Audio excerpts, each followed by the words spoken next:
I'd like to show you what a typical news site of mine looks like in Google Analytics.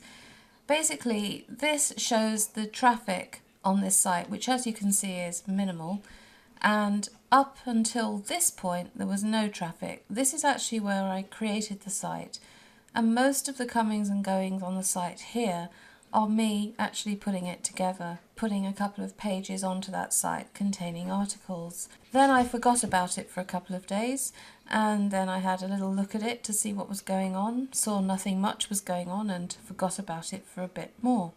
During that time, the few pages that I had written, I'd keyword optimized, and they started to attract a little bit of traffic from Google through the organic search.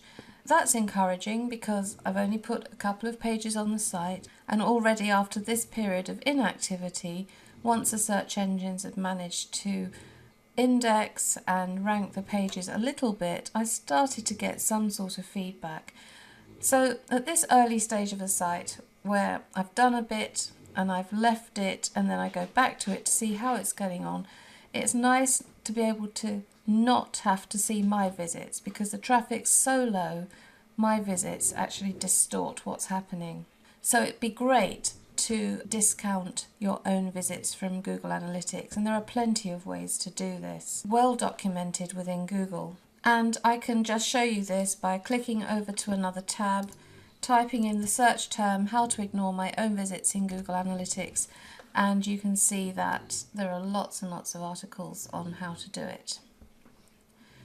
But I find that most of the ways of doing it are fiddly and awkward, and you've got to do something different every time, and it's a pain in the neck to do it if you're doing it for a client. Whenever I get a new client, I always get them to switch browsers to Google Chrome.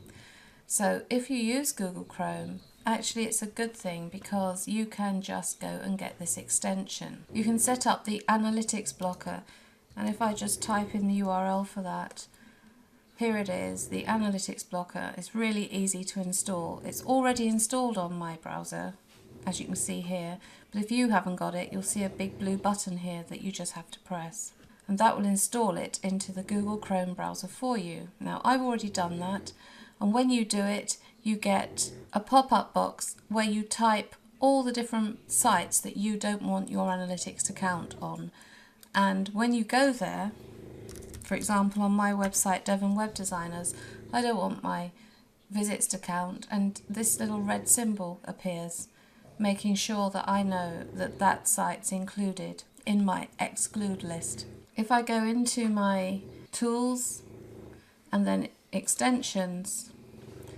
you can see here it is, analytics blocker options, and I've put down sites that I want to omit from my analytics. Notice that I've put a /*. That means that I'm going to not just ignore visiting the main website, but also every page on that site, and /* helps me to do that. It's really easy to use, and once you've set it up and added all the sites that you want to include as being blocked from your analytics, then you can forget about it just as long as you continue to use Chrome.